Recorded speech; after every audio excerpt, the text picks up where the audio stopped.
Bonjour à tous. Nous allons aujourd'hui bien parler d'un critique, youtubeur, qui a une trentaine d'années environ et qui a une chaîne qui se nomme MJ Fermez-la et qui regroupe quand même, c'est remarquable, 174 000 abonnés. Ce qui est surprenant, vu la substance, vous allez le voir. Et depuis plus de 5 ans, eh bien, il publie des vidéos qui sont centrées sur les polémiques qui ont eu sur le net. Et un internaute m'a envoyé une de ces vidéos, car je ne connaissais pas ce monsieur évidemment, sur un film qui a eu sur l'avortement il n'y a pas très longtemps, Unblind, sur une chaîne sur C8. Voici donc le sujet de la vidéo de ce MJ Fermez-la, comment il l'a présenté sur son site. Il disait: la chaîne C8 a diffusé cet été le film Unblind, ce qui a provoqué une polémique à cause de son très mauvais traitement d'un certain sujet sensible. Michael J va vous expliquer en quoi ce film est pire que ça et en vous présentant le genre auquel ce film appartient, les films de ce propagande évangéliste et son studio responsable, Pureflix. Alors, écoutons-le et vous allez voir que ces arguments sont assez surprenants et même très indigents. Le 16 août 2021, la chaîne de télé CNews a diffusé en prime time Unblind, un film dont le sujet principal est l'avortement. Bien entendu, la diffusion de ce film a fait polémique, relançant certains débats sur l'avortement, au point que même le CSA a dû agir et saisir la chaîne pour avoir voulu dissuader les spectatrices de recourir à l'avortement. En général, avec ce genre de film polémique avec un sujet social particulier, j'explique en quoi le film raconte de la merde et en quoi il peut être extrêmement problématique. J'ai fait ça pour Green Book, pour OSS 117... Ce n'est pas ce que nous allons faire aujourd'hui. Déjà parce que, me considérant en tant que pro-choix, je ne vois pas du tout l'intérêt de faire un débat sur quelque chose qui devrait être un droit. Encore moins de ma part, qui n'a jamais été concerné par le problème. Mais surtout, je vais pas le faire parce que il n'y a aucun débat à faire sur le traitement du sujet par ce film de merde.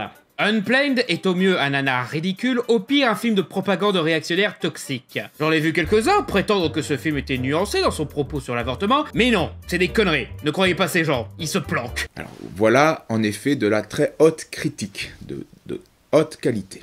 D'entrée de jeu, donc notre bon propagandiste, qui est ouvert au dialogue, comme tout gauchiste, refuse tout débat sur le sujet de l'avortement et affirme que pouvoir tuer son gosse, c'est un droit et ça se discute pas. Donc il n'y a aucun argument, c'est juste parce que il en a décidé ainsi.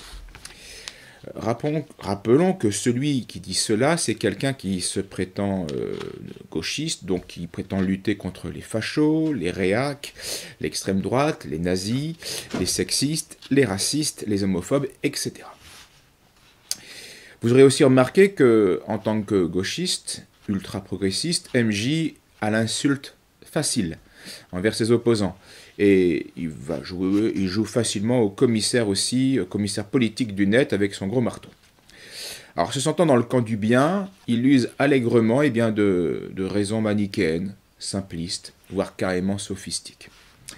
En tout cas, MJ nous aide à comprendre la différence qu'il existe entre un progressiste et un fasciste.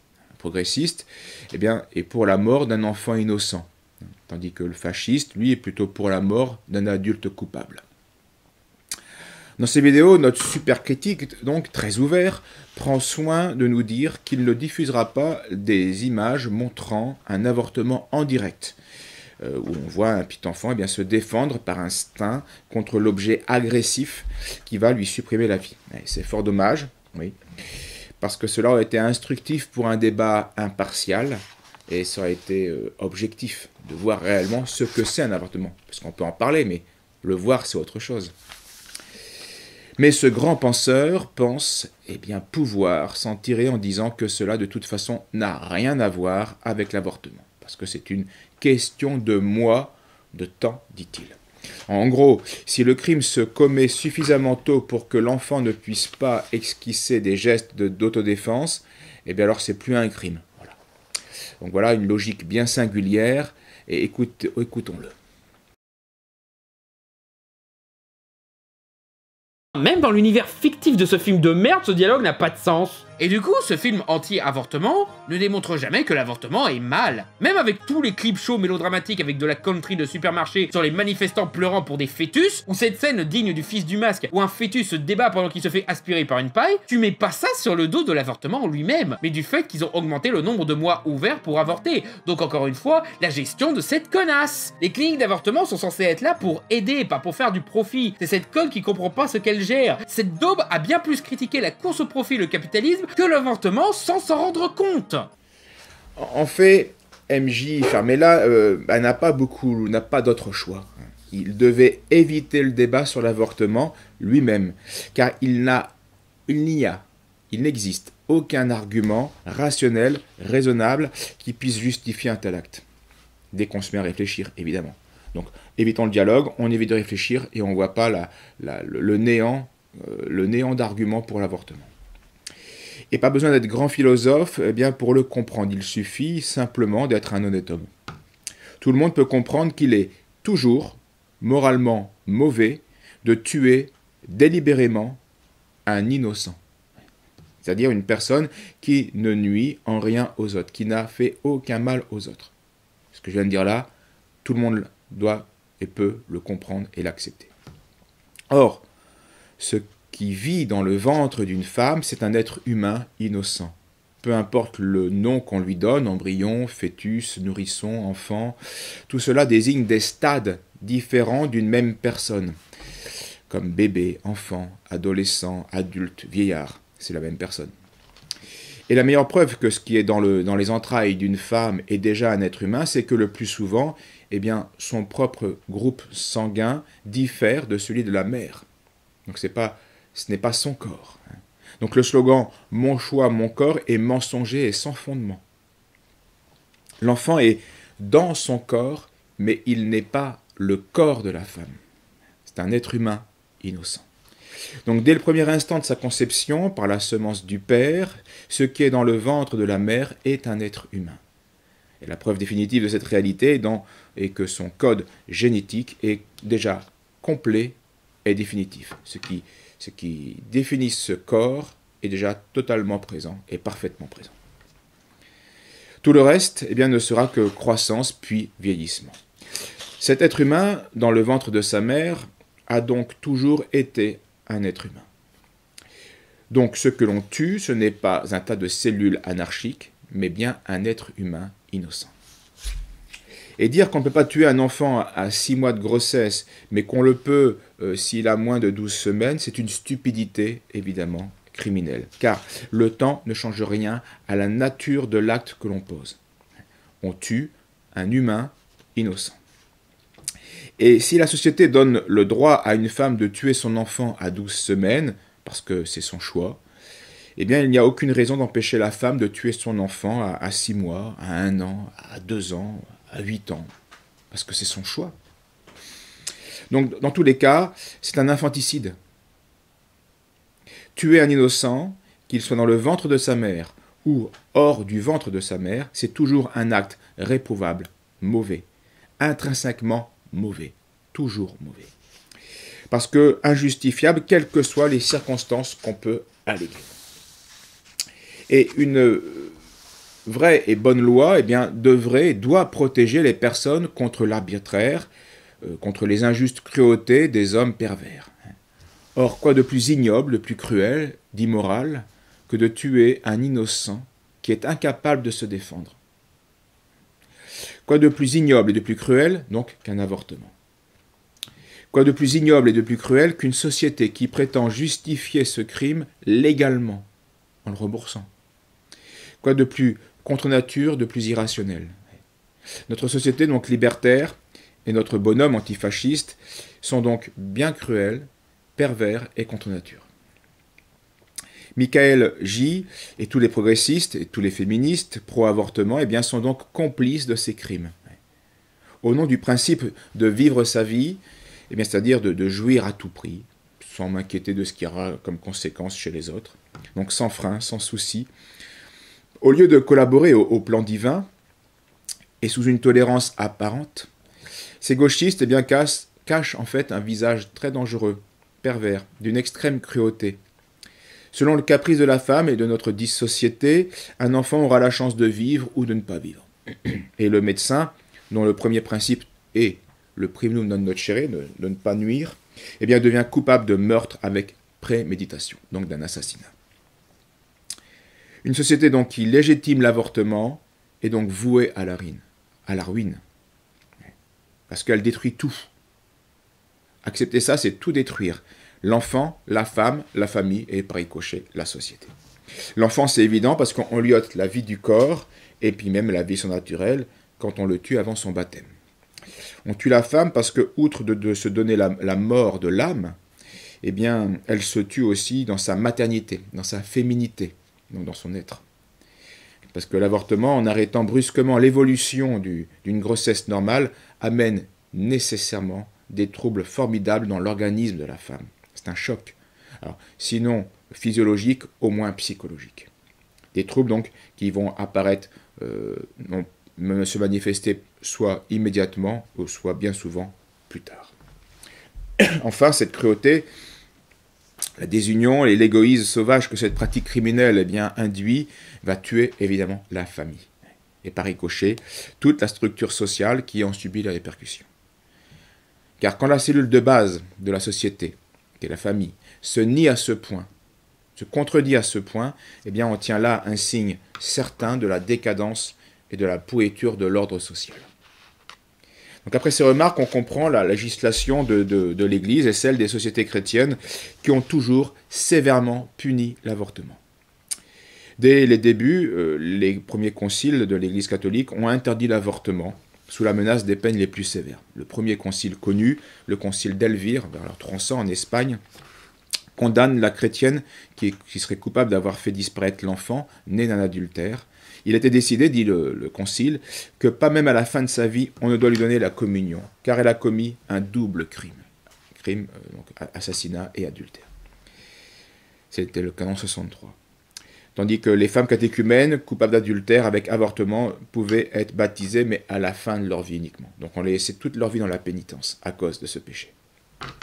Le concile d'Ancyre, 314, va adoucir cette peine et déclarer que les femmes qui se prostituent, qui tuent leurs enfants ou qui cherchent à les détruire dans leur sein, étaient par l'ancienne ordonnance excommuniées jusqu'à la fin de leur vie. Nous avons adouci cette mesure et nous les avons condamnées aux divers degrés de la pénitence pendant 10 ans. Voilà. Donc la peine reste sévère, mais elle est adoucie. 10 ans de pénitence. Puis depuis, l'Église a toujours condamné ce crime odieux. En 1688, Sixte V, le pape, frappe d'une excommunication réservée au Saint-Siège tous les coupables qui vont procurer un avortement d'un fœtus ou qui coopèrent activement.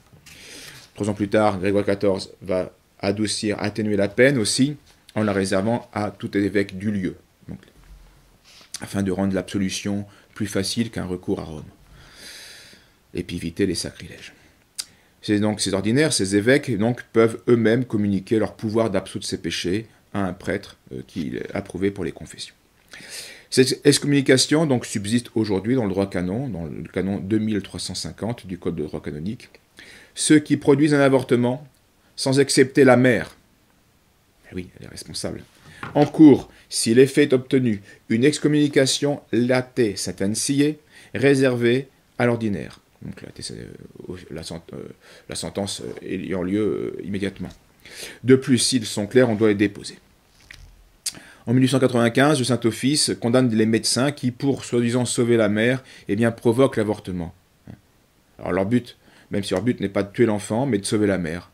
Oui, mais ce qu'ils font est intrinsèquement mauvais, c'est pas possible. Pie XI, dans l'encyclique sur le mariage de 1930, rappelle que rien ne pouvait excuser le meurtre d'un innocent, car cela va évidemment contre le 5e précepte, tu ne tueras pas l'innocent.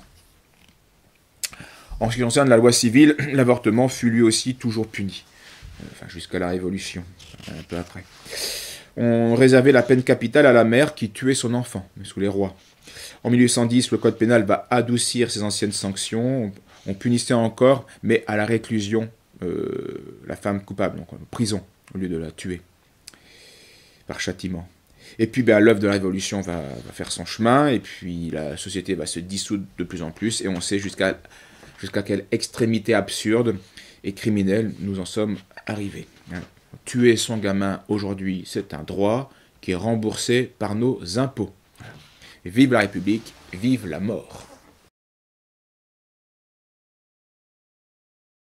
Comme MJ n'a aucun argument rationnel pour défendre le crime d'un innocent, comme il se refuse à toute réflexion philosophique sur l'avortement, eh bien il en est réduit à produire un écran de fumée fait de cas particuliers plus ou moins dramatiques afin de détourner l'attention du débat. Attention, le gamin à tuer va passer en second plan et on va s'intéresser uniquement à la mère et à sa santé qui va passer alors au premier plan. Ne voulant pas s'attendrir sur l'enfant qu'on assassine, il va tenter de nous faire pleurer sur la femme qui souffre en oubliant que cette femme dont il parle est une criminelle. Et même à la fin où ils gagnent leur procès et détruisent la clinique d'avortement, ils n'ont pas vaincu l'avortement. T'as d'autres états qui ont des cliniques d'avortement sûrement mieux gérées qu'ici en plus. Et les femmes qui veulent se faire avorter mais sont coincées dans cet état-là, elles vont se faire avorter quand même. Seulement, elles n'auront pas de docteur pour assurer leur santé et vont probablement se tuer avec des pratiques désespérées, clandestines et non sanitaires. Donc on va se retrouver avec encore plus de morts à cause de vous. Et bien sûr, le film n'évoque jamais des cas, genre une femme est enceinte de son violeur, ou une femme a une santé tellement fragile que si elle accouche, elle va mourir, donc elle doit se faire avorter pour survivre. Ni même le cas de cette femme est dans une situation déjà très compliquée, si elle tombe enceinte maintenant, elle va se foutre dans la merde et gâcher leurs 2 vies. Non! Parce que le but final, c'est de forcer les femmes dans la case rétrograde, mère pondeuse au foyer, et rien d'autre. Même pas parce que ce serait leur religion qui leur dicterait, mais parce que ce sont des connards traditionnalistes qui veulent garder le contrôle des femmes. Il y aura encore plus de morts à cause de vous les anti-avortements. Il fallait oser, mais MJ l'a osé. Alors soit il le fait exprès, soit il est limité intellectuellement, et nous pensons plutôt qu'il est de mauvaise foi plutôt que idiot. Malgré l'indigence et la vacuité des exemples de MJ, mais vu qu'ils sont fréquemment avancés dans un débat sur l'avortement, il nous faut quand même prendre le temps d'y répondre succinctement. N'évacuons pas ces objections à coups d'insultes comme MJ aime le faire, ce serait ni satisfaisant intellectuellement, ni honnête moralement. Mais avant d'y répondre plus précisément, et en particulier, rappelons tout d'abord le principe de base en morale qui répond de manière définitive, globale et générale à toutes ces objections. Ce principe, c'est que la fin ne justifie pas les moyens.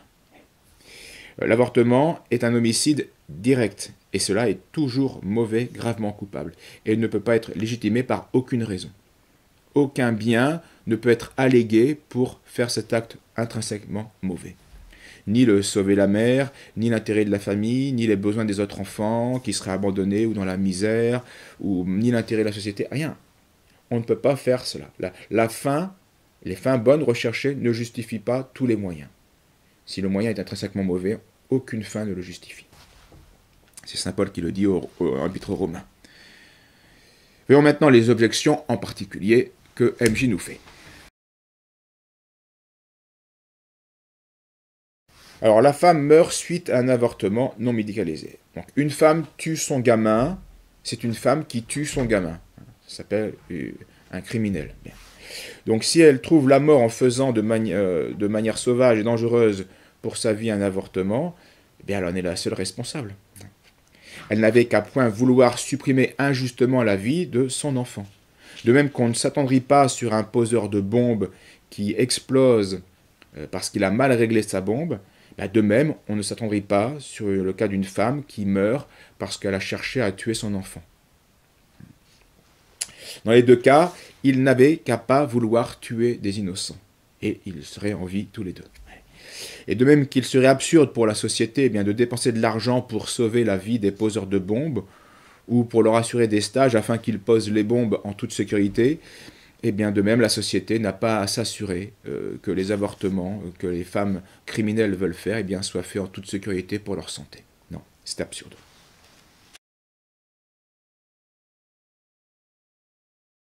Alors la femme est enceinte à cause d'un viol, suite à un viol. Le cas est en fait assez simple à résoudre moralement, même si bien sûr il sera toujours dramatique psychologiquement pour une femme qui est violée. Donc une femme qui est violée, sans faute de sa part, et qui tombe enceinte, ce qui est assez rare, mais ce qui arrive malgré tout. Hein. Beaucoup de religieuses sont tombées enceintes après avoir été violées par leurs libérateurs russes en 1945. Donc ça arrive. Eh bien, le devoir de cette femme violée va jusqu'à l'accouchement de l'enfant, puisqu'elle ne peut pas tuer un innocent. Et un innocent est en elle. Donc, elle doit aller jusqu'à l'accouchement, ce que faisaient ces religieuses. Et là s'arrête son devoir. Et si elle n'avait pas le droit de faire du mal à un innocent, elle n'a par contre pas l'obligation de lui faire du bien, puisque cet enfant n'est que le fruit d'un acte violent et injuste dont le seul responsable est le violeur. C'est à lui de s'occuper de l'enfant. Ou à la société par suppléance, mais pas à cette femme. Donc elle n'est pas tenue de garder l'enfant, ni de l'éduquer, ni de l'allaiter. Elle peut, en conséquence, et c'est à la société de pourvoir à ces solutions, puisqu'elle n'a pas su protéger la femme d'une telle violence, eh bien elle peut abandonner cet enfant à un hospice qui va s'occuper des orphelins. Voilà, c'est ce que faisaient bien sûr ces religieuses, qui le donnaient à un orphelinat.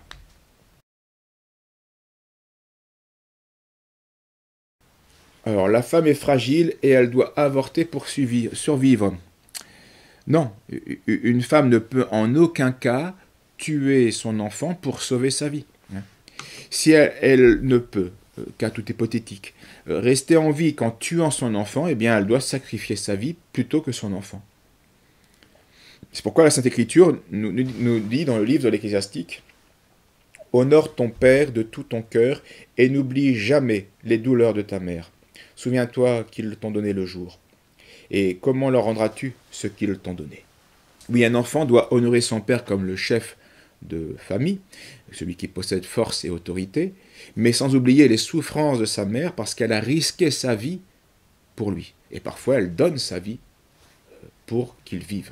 Une femme, donc, qui serait tentée de tuer son enfant, devrait plutôt prier Dieu d'avoir la force de donner sa vie pour son enfant. À l'exemple par exemple de Gianna Beretta, une chrétienne milanaise engagée dans l'action catholique, qui était aussi docteur en médecine de l'université de Pavie en 1949. Elle va contracter un mariage avec l'ingénieur Pierre Molla pour former une famille chrétienne en 1955. Maman une première fois en 1956, puis une seconde fois en 1957, puis une troisième fois en 1959. Mais, en septembre 1961, vers le deuxième mois d'une nouvelle grossesse, elle souffre d'un fibrome à l'utérus. Alors il faut l'opérer, mais pour bien le faire, il faudrait qu'il n'y ait pas d'enfant, donc il faudrait tuer l'enfant. Mais elle s'y refuse, évidemment, tout en sachant les risques que cela comporte.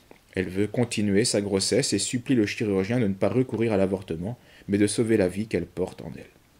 7 mois passent, et quelques jours avant l'accouchement, tout en s'abandonnant à la providence, elle est prête à donner sa vie pour sauver celle de son enfant. Elle dira: « Si vous devez décider entre moi et l'enfant, n'hésitez pas.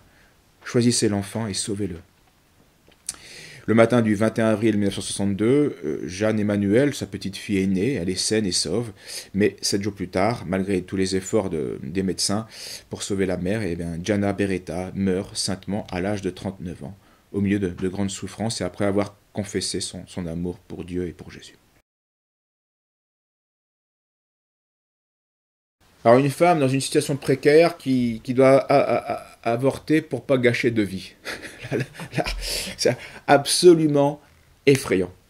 Ce type considère la vie d'un gamin comme de la merde. Voilà. Pas plus. C'est un pur matérialiste. Sa tranquille cruauté est un pur produit des philosophes des Lumières. Ce gauchiste nous dit ce qu'il faut nous faire pour ne pas gâcher sa vie. Sérieusement. Et c'est cet antifasciste qui nous insulte et qui nous fait la leçon en nous disant que si tu peux éviter d'être dans la merde en tuant quelqu'un, eh bien fais-le. Ouais, tu peux le faire, c'est bon. C'est bon, c'est gauchiste ça. C'est le progrès. Tu dois le faire. C'est ce qu'il nous dit. Pour ne pas gâcher ta vie, tu ne dois pas hésiter à supprimer celle de l'autre. Voilà sa morale. Ouais. C'est ça la morale matérialiste des gauchistes. Et c'était la morale du goulag. En fait, c'est la morale de la jungle. Aujourd'hui, à toi de crever, moi je verrai demain. Donc il ne faut pas s'étonner du niveau de violence qui règne dans notre société, où des millions et des millions de personnes, d'égoïstes, eh bien, ont tranquillement rejeté la morale chrétienne pour adhérer à cette morale matérialiste, gauchiste. Non seulement cette morale est immorale et cruelle, mais elle est stupide et absurde. Parce qu'en tuant son gamin, eh bien, la femme gâche en fait réellement 2 vies, et tout de suite. Celle de son enfant, qui n'aura aucune vie, même pas une chaîne de vie, et puis la sienne, hein, elle devra supporter elle-même, dans sa conscience de femme, elle devra supporter son crime de mère jusqu'à la fin de ses jours. Et donc tout l'argent du monde sera impuissant à compenser le désordre et la souffrance qu'elle a créé en tuant son enfant. Mais notre gauchiste, apparemment, est incapable de saisir cela, hein, parce que pour lui, ce matérialiste, la vie n'est que matérielle. Donc tu as un souci, tu tues le gamin. Tu as un souci matériel, tu tues le gamin. C'est comme ça. Ce gauchiste est tellement aveuglé par son idéologie contre nature qu'il en vient logiquement à combattre donc l'ordre naturel, l'ordre social naturel et même l'instinct naturel de la mère. C'est une idéologie destructrice.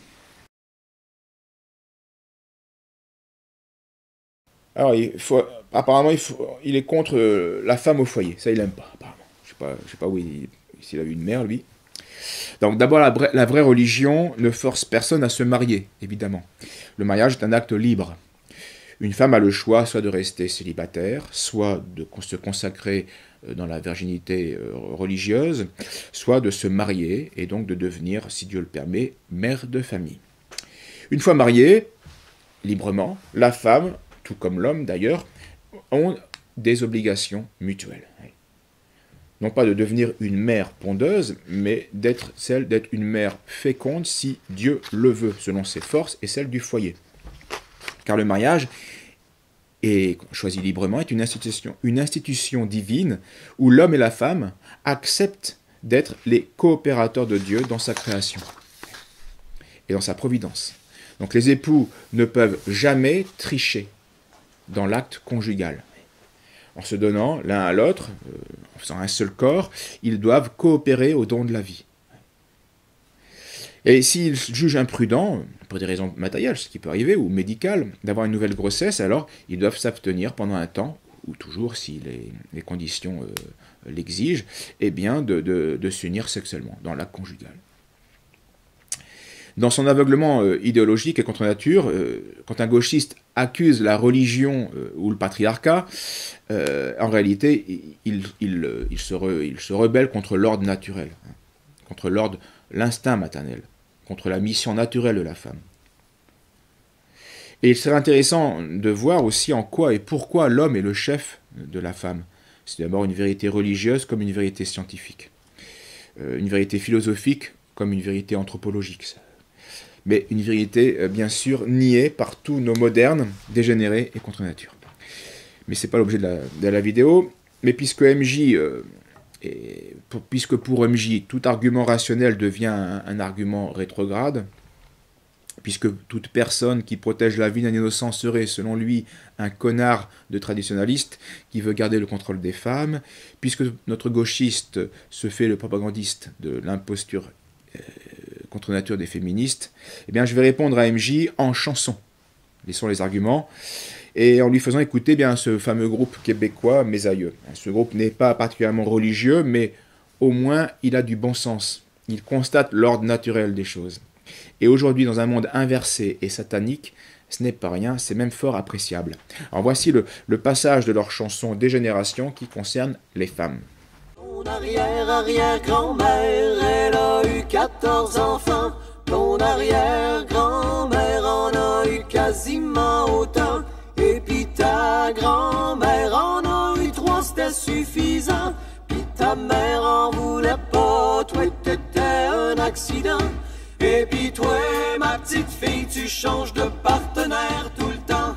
Quand tu fais des conneries, tu t'en sauves en avortant.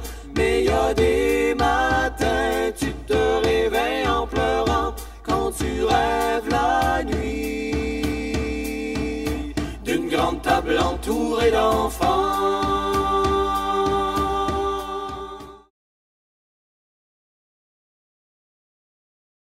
Alors notre gauchiste, évidemment, comme beaucoup de personnes, ne dit pas que des conneries. Je partage par exemple son jugement sur la piètre qualité cinématographique, comme apologétique, des films de propagande évangéliste américains. Ces films, comme le dit MJ, sont en effet de mauvaise qualité, voire complètement nuls, c'est évident. Il ne suffit pas de dire Jésus, Jésus, Jésus tout, à chaque phrase ou de citer des versets de la Bible pour faire un film intelligent, intéressant et apologétique. Depuis, par exemple, que j'ai écrit un livre sur Jeanne d'Arc, Histoire d'une âme, je suis incapable de regarder un film sur Jeanne d'Arc. Tant ils me paraissent réducteurs et loin de la réalité avec toutes ces nuances. Donc, un film, c'est délicat, c'est réducteur un film, c'est compliqué. De plus, j'ajoute que la théologie de ces films de propagande évangéliste est bien souvent défaillante. Et voici un extrait donc de la vidéo de l'un d'entre eux, où l'on entend la remarque d'un bon évangéliste à son professeur athée. Les athées disent que personne ne peut prouver l'existence de Dieu, et ils ont raison. Mais je leur répondrai que personne ne peut prouver non plus sa non-existence. Alors c'est en effet complètement stupide et absolument faux. L'existence de Dieu peut évidemment se prouver rationnellement et philosophiquement. On peut arriver à une certitude rationnelle de ce fait. C'est une vérité naturelle qui est abordable à tout esprit humain honnête. Et c'est pour cela que l'humanité a dans son ensemble toujours connu et tenu compte de l'existence de Dieu. Donc devant un argument aussi idiot, notre progressiste, MJ, peut s'en donner à cœur joie, et cette bonne guerre, il ne s'en prive pas. Tu ne peux pas prouver que Dieu existe. Sa rhétorique n'a rien prouvé sur le sujet, ça a juste donné des arguments ultra débattables et... Nous allons donner donc maintenant à MJ la preuve qu'il demande à juste titre pour lui faire saisir que Dieu existe. Et pour cela, il suffit de constater que Michael J. lui-même existe. Car lui-même est la preuve de l'existence de Dieu. L'être contingent est et prouve l'existence d'un être nécessaire, qu'on appelle Dieu. Parce qu'un être contingent, c'est-à-dire qui n'est pas nécessaire, mais qui de fait existe, eh bien, ne peut exister que parce qu'il y a un être nécessaire et éternel, qui existe par lui-même, qu'on appelle Dieu, donc parfait, éternel. Nous renvoyons MJ aux écrits de saint Thomas d'Aquin. Pour cette question, il aura la réponse à ses questionnements, de manière rationnelle. Mais nous le prévenons, ça va lui demander un peu plus d'effort et de réflexion et d'attention que de regarder des films stupides en bouffant du popcorn et en jouant avec son gros marteau. Les athées, dit l'Écriture, n'ont aucune excuse de nier l'existence de Dieu. Savoir qui est Dieu, c'est autre chose, c'est la révélation, c'est un autre problème. Mais que Dieu existe, qu'un être, un pur esprit, infiniment parfait et éternel, créateur de toutes choses, existe, c'est une certitude rationnelle. Donc ils sont inexcusables. Saint Paul nous le dit, que tout homme peut connaître Dieu parce que Dieu se manifeste son existence par la création. Ce qui se peut connaître de Dieu est manifeste parmi eux. Dieu le leur a manifesté. En effet, ses perfections invisibles, son éternelle puissance et sa divinité sont, depuis la création du monde, rendus visibles à l'intelligence par le moyen de ses œuvres. Ils sont donc inexcusables, puisque, ayant connu Dieu, ils ne l'ont pas glorifié comme Dieu, et ne lui ont pas rendu grâce, mais ils sont devenus vains dans leurs pensées, et leur cœur, sans intelligence, s'est enveloppé de ténèbres. Se vantant d'être sages, ils sont devenus fous. Il n'y a pas d'ailleurs que MJ qui soit une preuve de l'existence de Dieu. Chaque partie de son corps, de notre corps, l'est encore. L'œil, notre cœur, le système de la circulation sanguine, la moindre cellule en nous, comme la Terre prise dans tout son ensemble, comme le cosmos, eh bien tout cela, la Terre qui est si merveilleusement privilégiée pour la vie, eh bien sont des preuves de la cause première, intelligente, puissante, parfaite, que les hommes ont toujours désigné sous le nom de Dieu, le Très-Haut. Il n'y aurait pas un seul homme sensé qui, voyant sur la Lune un mécanisme d'horlogerie ou une usine d'aluminium dans un désert, eh bien dirait que tout cela est le fruit du hasard, le fruit du temps et du hasard. Il faudrait attendre des millions d'années et puis une montre va se faire toute seule sur la Lune. C'est comme ça. C'est comme ça. Ça s'appelle l'évolution aveugle. Non, c'est insensé. C'est insensé. Mais il y a des millions d'insensés qui prétendent que notre œil, notre cœur, avec ses valves anti-retour, merveilleux, eh bien, et tout le reste, tout cela serait le fruit du hasard. Un prix Nobel de physique écrivait de manière très très pertinente ceci. Il est pour moi physicien, absurde de penser que l'univers se soit fait par hasard. Je ne conçois pas le monde sans un créateur, donc un Dieu. Pour un physicien, un seul atome est si compliqué, si riche d'intelligence que l'univers matérialiste n'a pas de sens. Je ne peux croire, pour parler net, que le hasard et la nécessité soient les seuls responsables de l'évolution.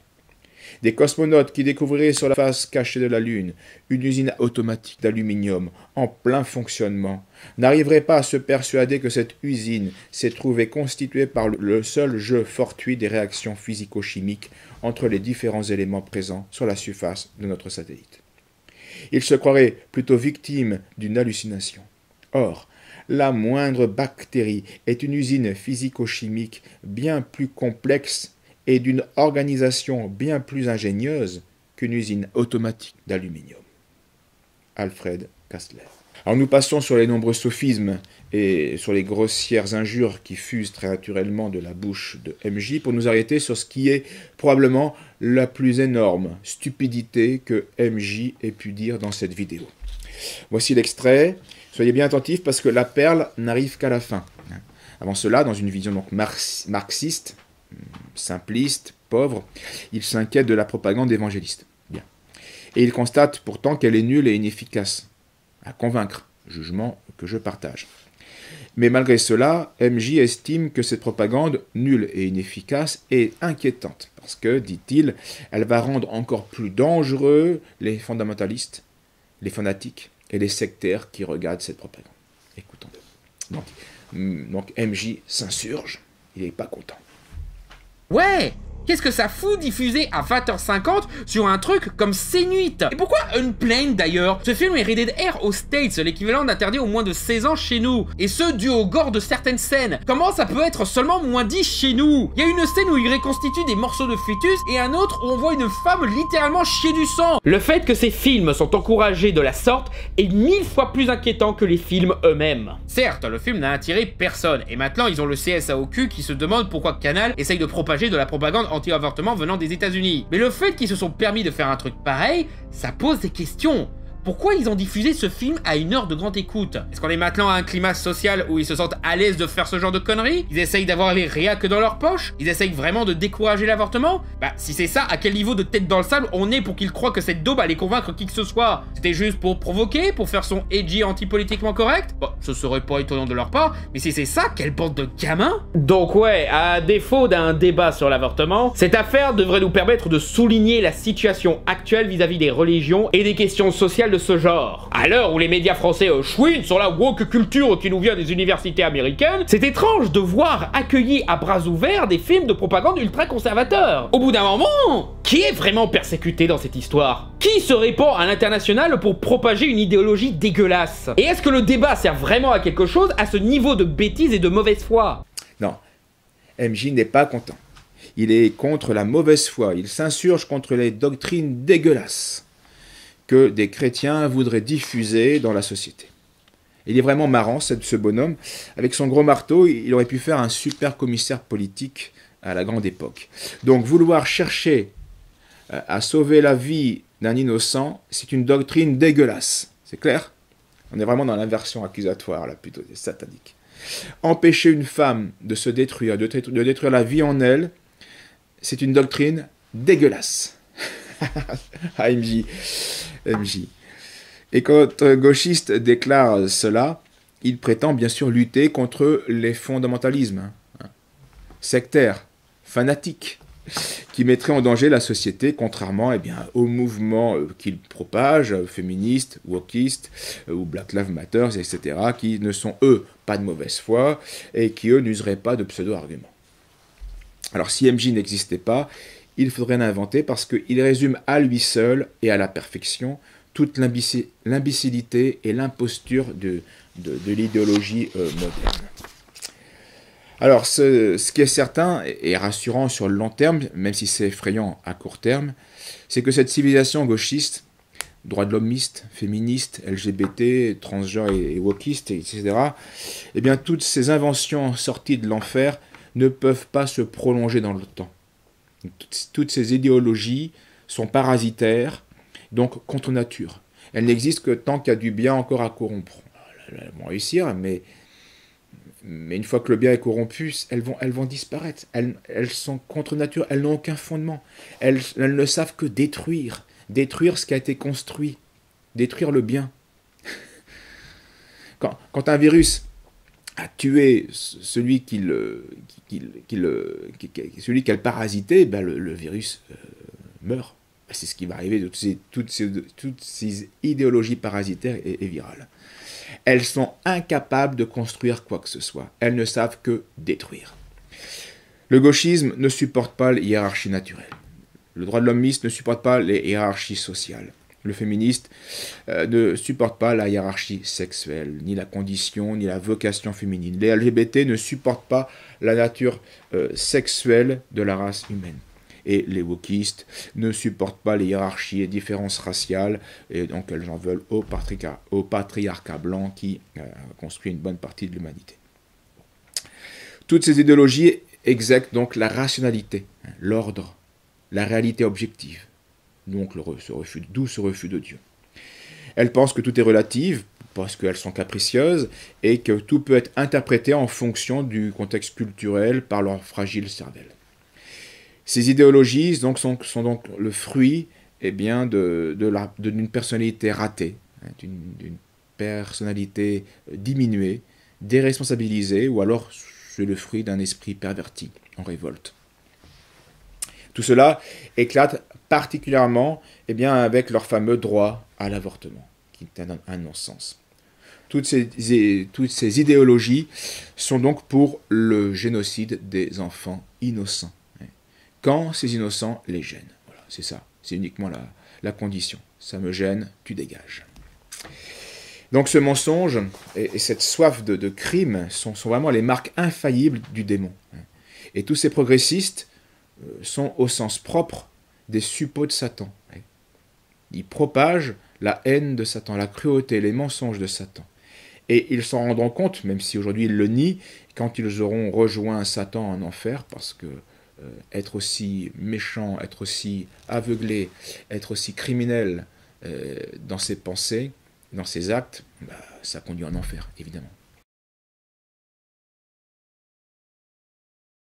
Alors ma conclusion sera double. D'abord un premier point qui va concerner MJ, et puis un second point qui concerne la société. En ce qui concerne Michael J., un de ses anciens fans a bien résumé le personnage, et je le cite. C'est une grosse boule de haine au contenu inconsistant qui critique tout et se trompe souvent. Juste une personne qui braille tout le temps et qui n'apporte rien au débat et à ses vidéos. C'est assez juste. Ce qui n'empêche pas MJ d'avoir quand même beaucoup d'abonnés, de se faire quelques centaines d'euros par mois grâce à ses vidéos monétisées sur YouTube. Et pour cause, MJ coche toutes les cases. Il est féministe, antiraciste, pro-cancel culture, ami des LGBTQ+, blablabla. Bref, je pense que quand même les plus idiots dans l'histoire, c'est plutôt son public, qui apparemment est prêt à payer pour des trucs bizarres, du genre, je cite la pub de son site, pour seulement 1 €, vous aurez le droit à voir en exclusivité des épisodes de Fermez-la, un jour en avance, avec des versions non finalisées. Donc tu payes pour voir un truc qui n'est pas fini. Merci d'avoir regardé cette vidéo, j'espère qu'elle vous a plu, n'hésitez pas à liker, commenter, partager et vous abonner, et si vous voulez soutenir l'élaboration et l'amélioration de l'émission, vous pouvez déposer un don via Utip ou via Patreon, où vous aurez des exclusivités comme les Fermez-la un jour en avance, nom dans les crédits, t-shirts, badges, mugs, posters et bien d'autres à venir. Merci encore et à bientôt sur Fermez-la. Comme disait Audiard, les cons ça ose tout, c'est d'ailleurs à ça qu'on les reconnaît. Et ce n'est pas très loin de la Sainte Écriture, dans l'Ecclésiaste, qui nous disait que le nombre des insensés est infini. Oui. En ce qui concerne la société, si elle ne veut pas crever des conséquences démographiques et spirituelles de ce crime effroyable qu'est l'avortement, il n'y a qu'une chose à faire, c'est de revenir à une politique saine, à une législation qui va punir les criminels coupables d'avortement, qui pratiquent l'avortement. Et donc pour retrouver une civilisation européenne et chrétienne digne de ce nom, il faut absolument s'inspirer de la législation canonique de l'Église catholique et imiter celle des nations jadis chrétiennes. Quelques exemples pour rappel, en 692, le concile de Constantinople déclarait dans son 81e canon « Quiconque donne ou prend des remèdes pour provoquer un avortement doit être puni comme un meurtrier », c'est-à-dire avec peine de mort qui s'ensuit. À l'époque féodale, la peine canonique était donc l'excommunication du sujet. Mais la plupart des coutumes des sociétés punissaient de mort les femmes qui se faisaient avorter, ainsi que leurs complices, comme les sages-femmes ou les accoucheurs, etc. Au XVe siècle, en France par exemple, la femme qui avait été coupable d'avortement était brûlée vive. En Espagne, par contre, elle était enterrée vivante. Juste châtiment, puisqu'elle a tué un être vivant. Et en Angleterre, par contre, elle était traînée et pendue. XVIe siècle, sous le règne du roi Henri II, ayant été averti, dit-il, d'un crime énorme et exécrable, fréquent en notre royaume. Donc ça ne date pas d'aujourd'hui, les hommes ne sont pas pécheurs uniquement au XXe siècle, ça a toujours été. Mais avant, on combattait le mal, aujourd'hui on le légalise. Des femmes cachent leur grossesse afin de pouvoir supprimer leurs fruits sans leur avoir même donné le baptême. Donc mort naturelle et en plus mort spirituelle. Donc un double péché. Alors le roi décide que ces femmes qui auront tué leur enfant tout en les privant du baptême seront punies de mort. Et cet édit devait être lu au prône, donc en chaire, par les curés 3 fois par an, pour que les femmes sachent à quoi elles auraient le droit si elles se laissaient aller à ce crime facile. À la même époque, en Espagne, Charles Quint prend la même décision. Voilà. Et puis donc Louis XIV et Louis XV vont confirmer cette loi du royaume.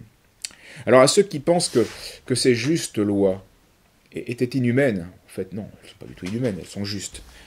Je leur demande de ne pas inverser les choses et de prendre le temps d'écouter le témoignage qui va suivre. Le témoignage d'une femme qui a échappé miraculeusement à un avortement. Voilà, je vous remercie pour votre patience et que Dieu vous garde à une prochaine fois.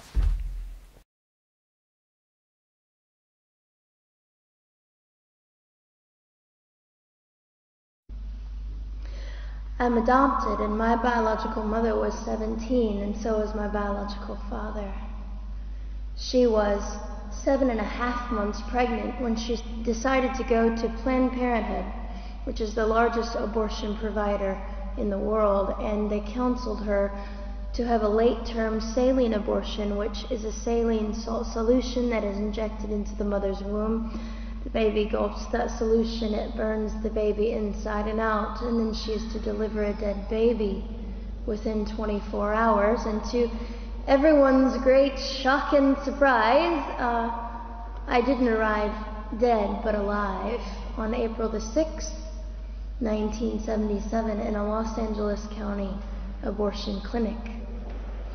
What's fantastic about this, about the perfect timing of my arrival, is that the abortionist was not on duty yet.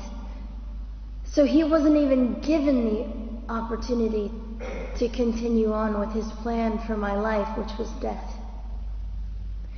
And I know that I am in a government building, and a beautiful one it is, and I love your country as well as my own. But I know in the age that we live in, it is not at all politically correct to say the name of Jesus Christ in places like this. To bring him into these sorts of meetings because his name can make people so terribly uncomfortable. But I didn't survive so I could make everyone comfortable. I survived so I could stir things up a bit. And I have a great time doing it.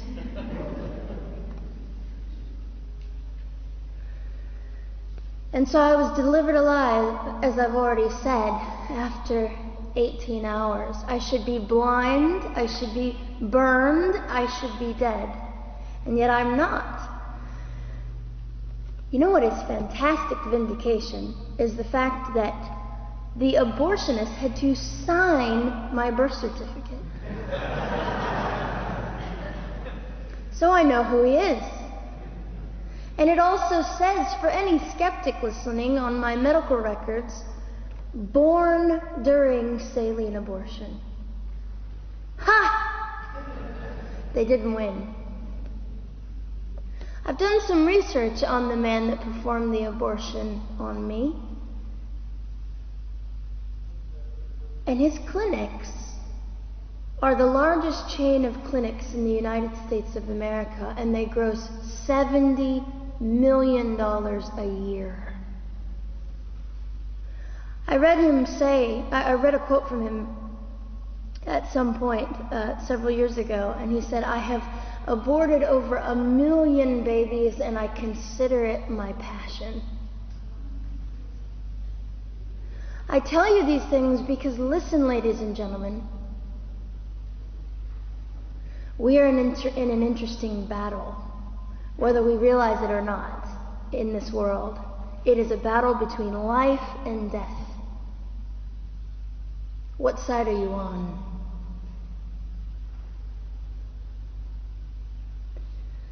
So a nurse called an ambulance and had me transferred to a hospital, which is absolutely miraculous. Generally, the practice at the time, and up until 2002, was, in my country, was to end the life of an abortion survivor by strangulation, suffocation, leaving the baby there to die, or throwing the baby away.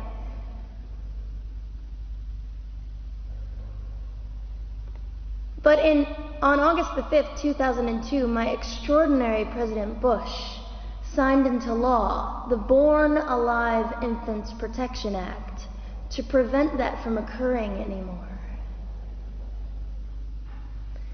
You see,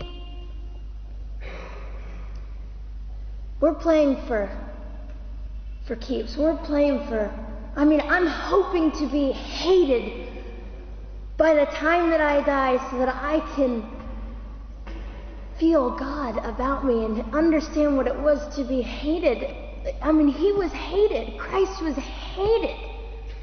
And not that I look forward to being hated, but I know along my journey, I know I'm already hated because I declare life. I say, you didn't get me. The silent Holocaust didn't win over me. And my mission, ladies and gentlemen, among many things, is this: to infuse humanity into a debate that we have just compartmentalized and set on a shelf and said it is an issue. We have removed our emotions. We are becoming harder. Do you really want that?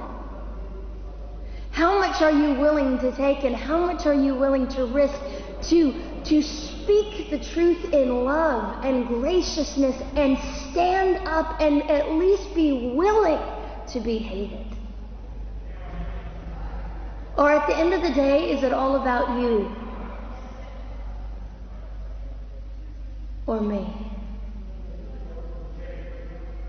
And so, after that, I was placed in an emergency foster care home, where they decided they didn't like me very well, and as I'm fond of saying, I don't know how you could not adore me right from the start. What is wrong with these people? But they didn't. You see, I've been hated since conception by so many, and loved by so many more, but most especially by God. I'm his girl. You don't mess with God's girl. I got a sign on my forehead that says, you better be nice to me because my Father runs the world. So after I was placed in the mean home, I was taken out of the mean home and placed into another home, a beautiful home, Penny's home. And she said by this time I was 17 months old, 32 pounds of dead weight, and diagnosed with what I considered to be the gift of cerebral palsy, which was caused directly by the lack of oxygen to my brain while I was trying to survive. Now, I am just compelled to say this. If abortion is merely about women's rights, ladies and gentlemen, then what were mine? There was not a radical feminist standing up and yelling about how my rights were being violated that day. In fact, my life was being snuffed out in the name of women's rights. And ladies and gentlemen, I would not have cerebral palsy had I not survived all of this. So when I hear the appalling, disgusting argument that we should have abortions because the child just might be disabled, oh, the horror that fills my heart. Ladies and gentlemen, there are things that you will only be able to learn by the weakest among us. And when you snuff them out, you are the one that loses. The Lord looks after them, but you are the one that will suffer forever. And what arrogance, what absolute arrogance, and it has been an argument for so long in this human place that we live, that the stronger should dominate the weaker, should determine who lives or dies. The arrogance of that. Don't you realize that you cannot make your own heart beat? Don't you realize that all the power that you think you possess, you really possess none of it? It is the mercy of God that sustains you, even when you hate Him.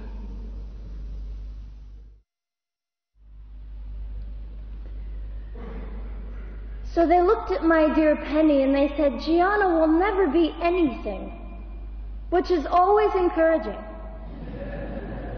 And she decided to ignore them, and she worked with me 3 times a day, and I began to hold up my head, and they said, well, Gianna will never this and never that. Long story shorter, I was walking by the age of 3.5 with a walker and leg braces, and I stand up here today with a mild little limp and without a walker and leg braces. I fall gracefully sometimes and very ungracefully at other times, depending on the situation, but I consider it all for the glory of God. You see, ladies and gentlemen, I am weaker than most of you, but this is my sermon. And what a small price to pay to be able to blaze through the world as I do and offer hope. And I think in our misunderstanding of the way things work, we misunderstand how beautiful suffering can be. I don't willingly sign up for it, but when it comes, we forget. We forget that God is in control, and God has a way of making the most miserable thing beautiful.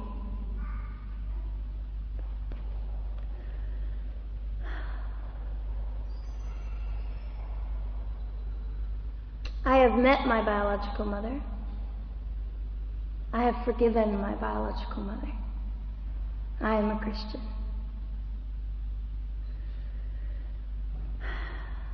She's a very broken woman. She came to an event I was having 2 years ago, showed up unannounced, and said, "Hello, I'm your mother." And it was a very difficult day. And yet, while I was enduring all of this, you'll probably think I'm silly, but I was sitting there and I was thinking, I don't belong to you. I belong to Christ. I'm His girl, and I'm a princess. So no matter what you say, in all your anger and brokenness and rage, it's not mine to keep. It's not mine to carry, and I won't. I was saying all this inside. So ladies and gentlemen, you have an opportunity. But for just a brief moment, I would like to speak directly to the men in this room and do something that is never done. Men, you are made for greatness. You are made to stand up and be men. You are made to defend women and children, not stand by and turn your head when you know murder is occurring and do nothing about it. You are not made to use women and leave us alone. You are made to be kind and great and gracious and strong and stand for something. Because men, listen to me. I am too tired to do your job. Women, you are not made for abuse. You are not made to sit and not know your worth and your value. You are made to be fought for forever.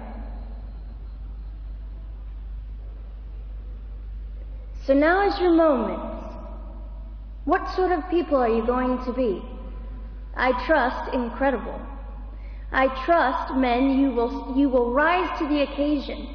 To the politicians listening, particularly to the men, I would say this: you are made for greatness, set your politics aside. You are made to defend what is right and good. This fiery young girl will stand here and say, now's your moment. What sort of man do you want to be? A man obsessed with your own glory, or a man obsessed with the glory of God?